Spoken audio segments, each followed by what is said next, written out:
Palavras de vida,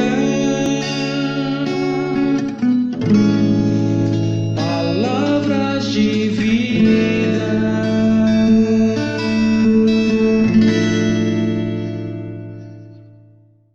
A condenação do homossexualismo feita por Paulo foi simplesmente uma opinião pessoal dele?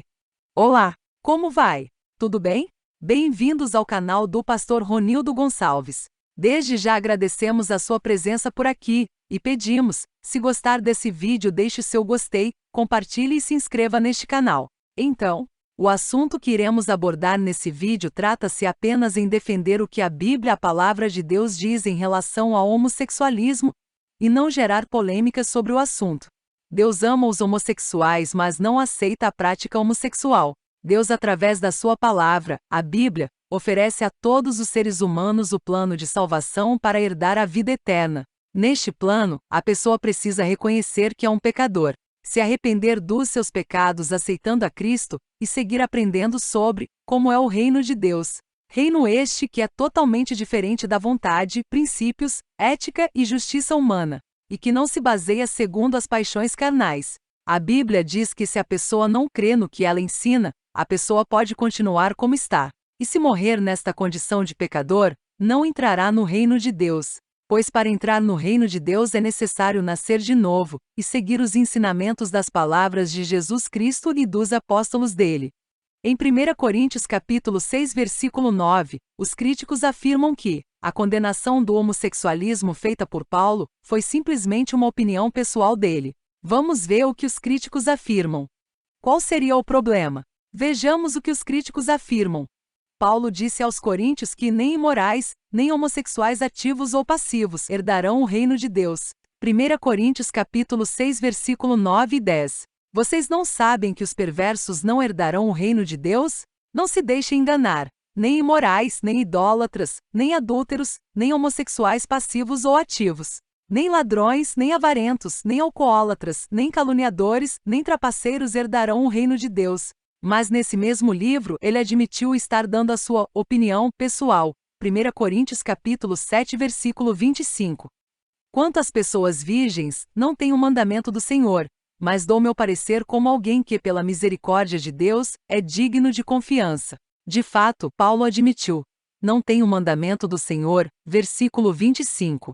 E digo eu, não o Senhor, 1 Coríntios capítulo 7, versículo 10. Aos casados dou este mandamento, não eu, mas o Senhor, que a esposa não se separe do seu marido. Não foi isso então, por sua própria confissão, simplesmente uma opinião pessoal de Paulo, não obrigatória, a respeito dessa questão? Pois é, isso é a opinião dos críticos. Mas de fato, o que a Bíblia diz a respeito do assunto? Solução: a condenação do homossexualismo feita por Paulo tem autoridade divina, e não é apenas sua opinião particular. Isso se torna claro ao examinarmos com cuidado a evidência de que dispomos. Em primeiro lugar, a condenação mais clara da homossexualidade feita por Paulo acha-se em Romanos capítulo 1, versículo 26 e 27. Por causa disso Deus os entregou a paixões vergonhosas. Até suas mulheres trocaram suas relações sexuais naturais por outras, contrárias à natureza. Da mesma forma, os homens também abandonaram as relações naturais com as mulheres e se inflamaram de paixão uns pelos outros. Começaram a cometer atos indecentes, homens com homens, e receberam em si mesmos o castigo merecido pela sua perversão. E ninguém que aceita a inspiração das Escrituras contesta a autoridade divina desse texto. Em segundo lugar, as credenciais apostólicas de Paulo estão firmemente estabelecidas nas Escrituras. Ele declarou em Gálatas que as suas revelações não tinham sido inventadas por homem algum, mas tinham sido recebidas mediante revelação de Jesus Cristo. Gálatas capítulo 1, versículo 12. Não o recebi de pessoa alguma, nem me foi ele ensinado. Pelo contrário, eu o recebi de Jesus Cristo por revelação.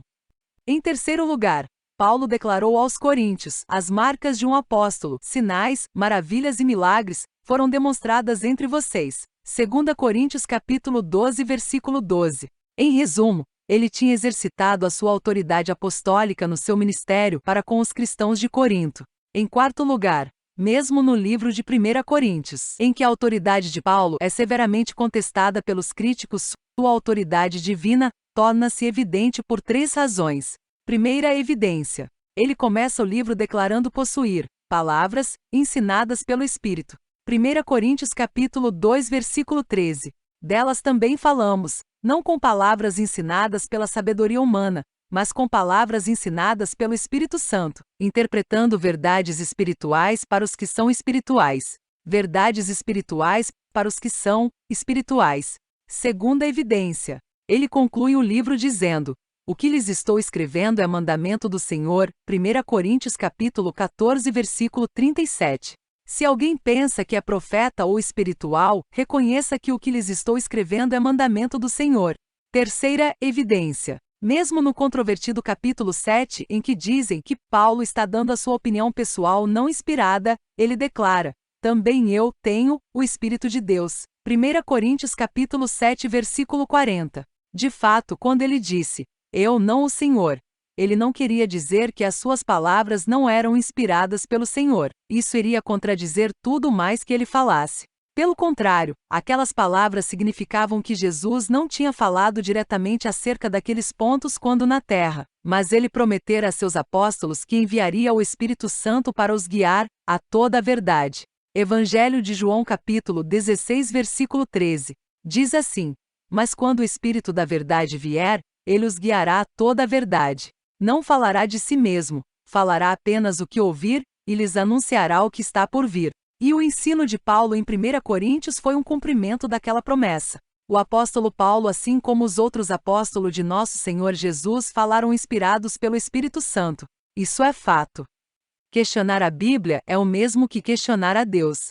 Pois a Bíblia é a palavra dele, escrita por homens inspirados por ele. Se a pessoa não crê na Bíblia, ela tem todo o direito de não crer. Isso é um problema dela. A Bíblia, suas leis e ensinamentos não são para todos. São para aqueles que querem estar submissos a Deus e em obediência à sua vontade.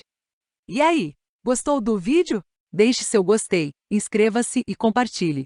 Nos encontraremos novamente em um próximo vídeo. Tchau. Shalom Adonai. Palavras de vida.